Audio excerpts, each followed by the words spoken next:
Welcome to SilverCare's second training for clinicians. We're going to jump into case assignments. When you accept a case, you are expected to remain with that client as committed unless there is an emergency. You must notify our office of your absence. Please do not accept a new case unless you foresee being able to commit to that case until it is discharged. In the event that you cannot continue with the case, you must contact us immediately. We prefer at least 1 week for us to reassign your case. Emergencies or immediate leave will be considered on an individual basis. If leaving cases becomes a practice, you may be subject to disciplinary action. When you are assigned a new case, please contact the family within the next 24 hours to set up an appointment. If you cannot reach them, leave a message. Continue to make daily attempts for the next 4 days. If you still cannot reach them, please contact SilverCare immediately. When you reach the family, make every attempt to schedule as soon as possible. Being a case immediately after the referral is a vital aspect of SilverCare services. Service hours are very important to our family's success and are part of our contracted referral. Please complete your full amount of hours each and every week.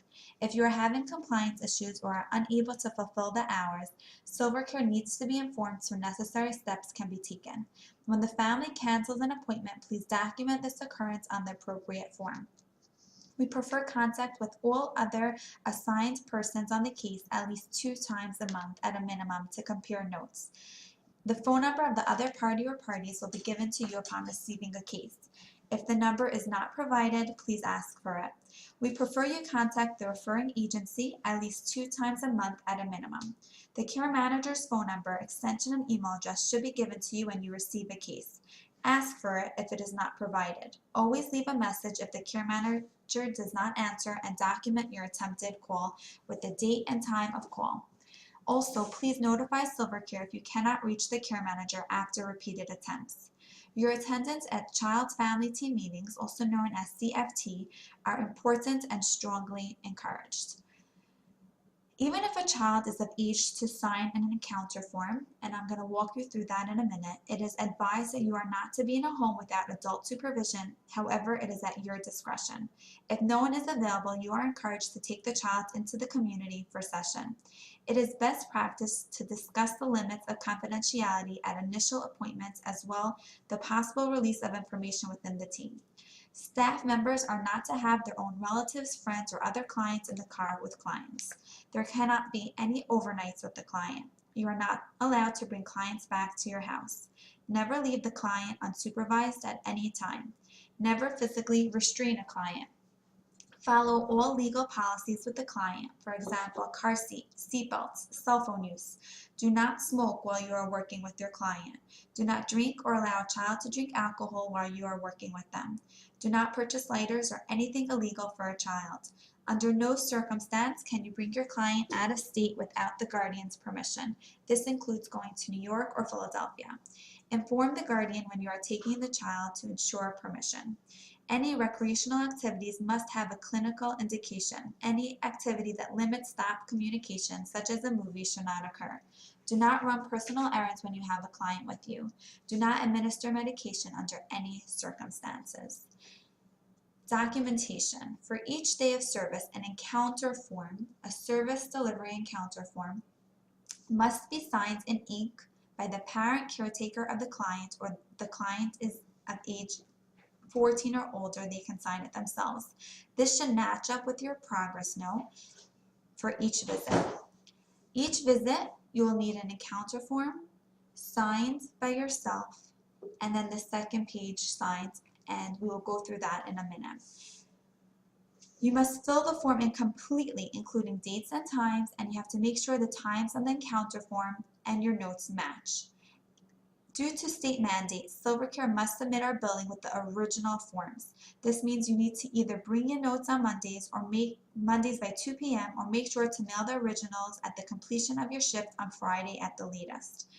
Your original encounter form and progress note forms must be submitted on Mondays by 2 p.m. Progress notes will be covered in the third training video. Any original supplemental documentation must be submitted with weekly paperwork in accordance with deadlines.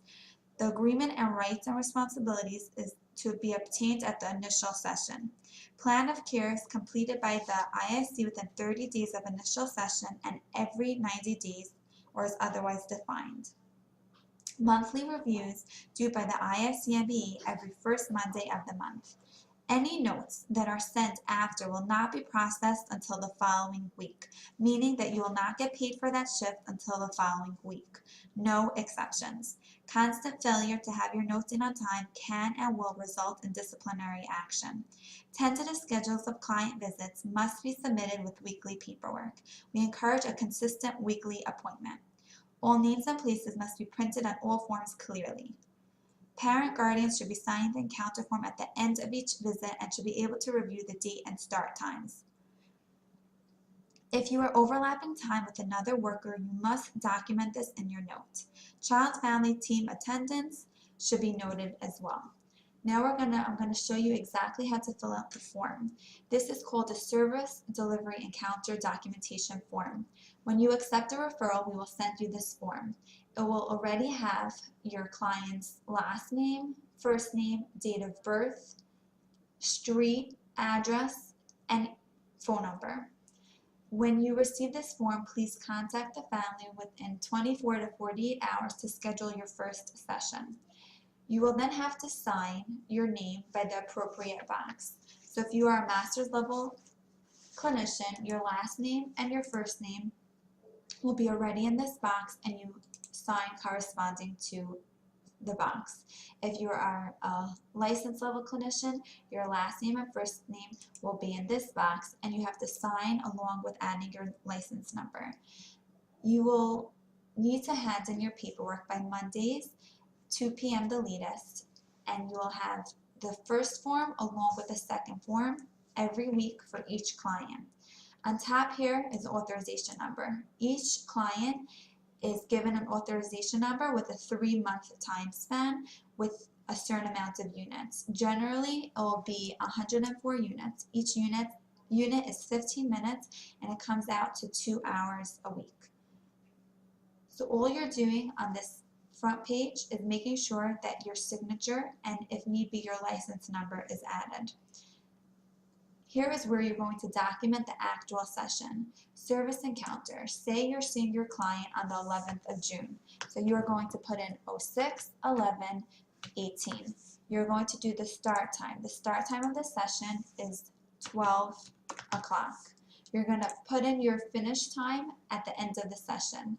You're going to check off guardian if it's a mom or dad at the session, and a responsible party is any other adult, whether it's a teacher, a secretary, a babysitter.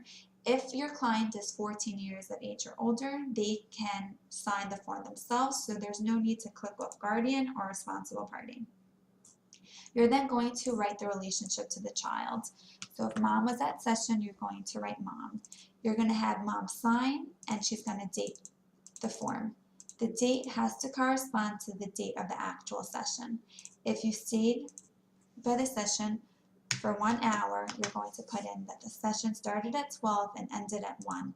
Please note that we work in 15-minute increments, so please schedule your sessions accordingly. If you're meeting the youth again next 2 days later, you're going to put in the date. I'm going to put in the 6th, the 13th, and the 18th. There's no need to have a new form. All the week sessions goes on the same form. And again, I'm going to do the start time and the finish time. I'm going to check off if it's a guardian or a responsible party. I'm going to write the relationship and the signature and the date. Again, the date has to correspond to the service encounter date. At the bottom of the form, you're going to see a signature and a date signed line. Signature is for the guardian or responsible party along with the date. So when handing in your paperwork, before submitting it, please make sure that your signature is on page 1 and you have a minimum of 2 signatures on page 2 for at least 1 service encounter and the signature on the bottom of the form.